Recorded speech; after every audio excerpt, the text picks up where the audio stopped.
پست خیال، آوارہ مزاج اور فاحش لوگوں سے دور رہو۔ ظالم کا ہاتھ پکڑو اور اسے ظلم سے روکو۔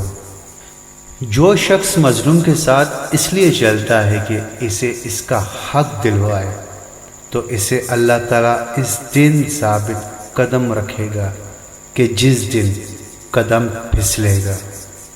جب حاکم موٹا ہو جائے تو جان لو کہ وہ رعیت اور اپنے رب کی خیانت کرتا ہے۔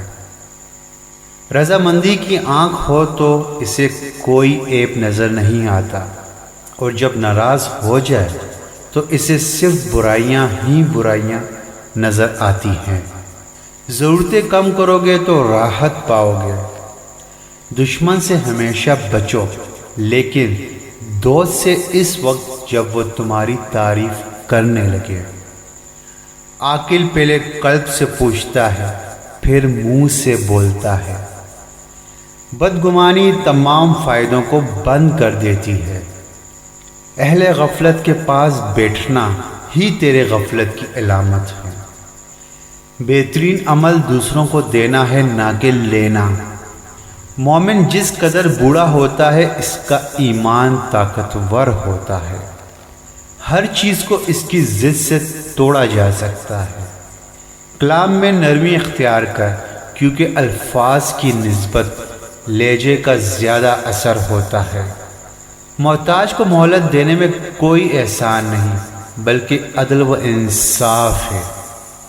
برا کہنا برا ہے، مگر برا جانا اس سے بدتر ہے۔ ظالم مظلوم کی دنیا بگاڑتا ہے اور اپنی آخرت۔ بے وقوف تمہاری مدد ضرور کرے گا، لیکن نقصان بھی پہنچائے گا۔ اپنے دشمن سے ایک مرتبہ، لیکن اپنے دوست سے 1000 بار چوکنا رہو۔ جو جتنا زیادہ عقل مند ہے وہ اتنا کم بولتا ہے۔ طاقتور وہ ہے جو معاف کر دیتا ہے۔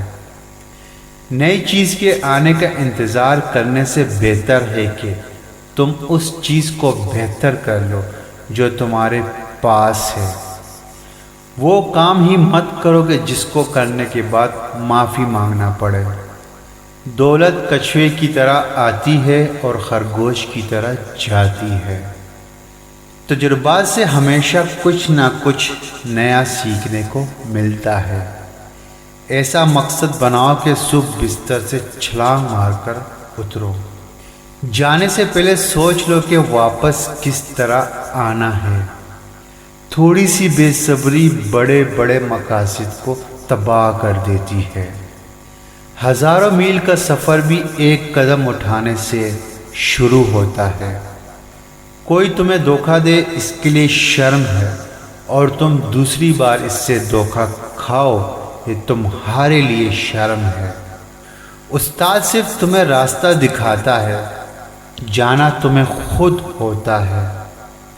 آہستہ آہستہ ترقی کرنے سے مت گھبراؤ، بلکہ بت کی طرح کھڑے رہنے سے ڈرو۔ پیاس لگنے سے پہلے کنواں کھود لو۔ جب ہوا بدلتی ہے تو کچھ لوگ گھروں میں چھپ جاتے ہیں، اور کچھ لوگ ہوا سے بجلی پیدا کرتے ہیں۔ جو قدم قدم سوچ کر رکھتا ہے وہ ہمیشہ ایک ٹانگ پر ہی کھڑا رہتا ہے۔ جو نزدیک ہیں ان کو خوش رکھو، جو دور ہیں خود ہی آ جائیں گے۔ نہ جاننا عیب نہیں، بلکہ نہ پوچھنا عیب والی بات ہے۔ غصے سے کھڑے ہونے والا نقصان کے ساتھ بیٹھتا ہے۔ ایک کشتی کے 2 ملاح اس کو ڈبو دیتے ہیں۔ مزید ویڈیو کے لیے ہمارے چینل کو سبسکرائب کر دیں اور بیل آئیکن پر ضرور کلک کر دیں۔